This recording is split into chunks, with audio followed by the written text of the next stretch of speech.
The drive to the Chernobyl nuclear plant feels like going into a war zone. Checkpoints are everywhere. Cars and documents are scanned by guards. The 30-kilometer exclusion zone around the plant is still contaminated with radiation. And this is reactor number 4, the site of the worst nuclear disaster in modern history. 25 years ago, in the early hours of April 26, 1986, a massive explosion and fire released radioactive particles in Ukraine, Belarus, Russia, and large parts of Europe. Alexei Moskalenko was a policeman in Chernobyl when the disaster occurred.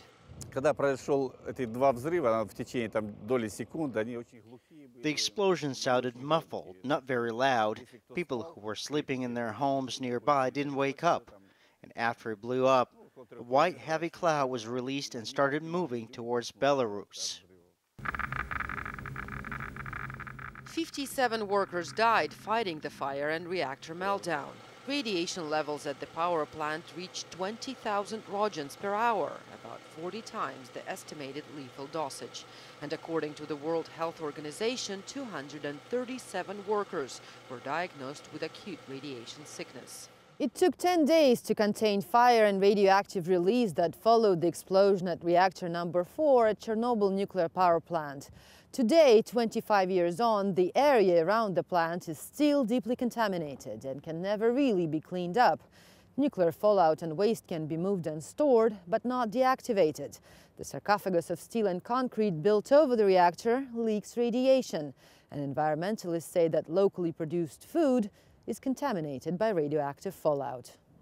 The town of Pripyat, 3 kilometers from the troubled reactor, was a dynamic and young settlement.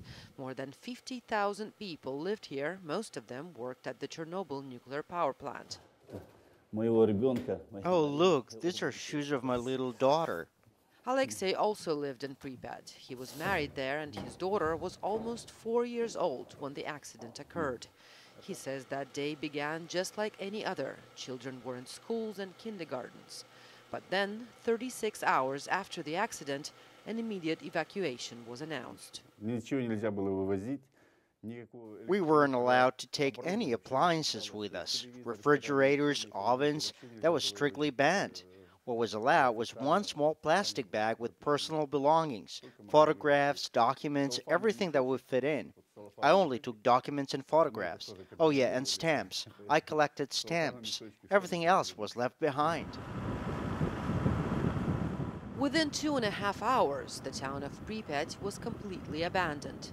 A total 335,000 people were moved from the area around Chernobyl in the following months. The exact human cost of the accident is still disputed, but even the most conservative figures suggest that at least 4,000 people died prematurely from radiation, and there were numerous cases of skin disease, birth defects, and thyroid cancer levels dramatically elevated among local children who drank milk contaminated with radioactive iodine. And while the area around the plant is still unsuitable for living, and will be for years to come, hundreds of people come to work here every day to manage the plant's security and safety. Among them is Lauren Dodd. He's an American engineer who is directing the new containment project for the troubled reactor to replace the hastily built 1986 concrete structure.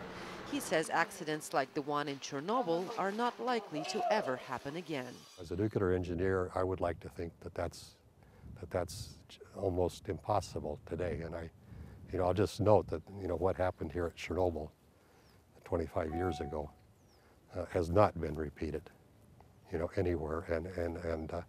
And I think it's extremely unlikely that this could ever happen again with the technology and the safety measures in place today.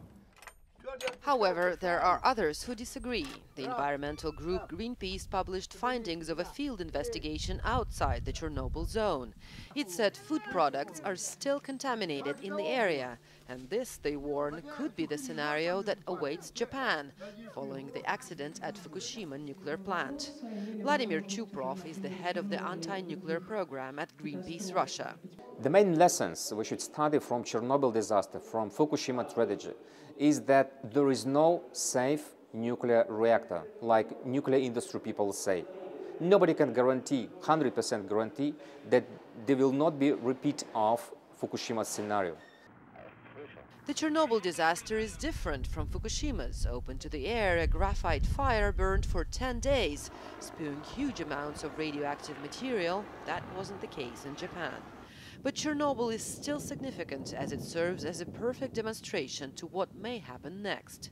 Even though the scope of contamination is smaller, Fukushima is likely to demand a commitment of unforeseeable dimensions for decades to come. For World Insight, I'm Anya Ardaiva in Chernobyl.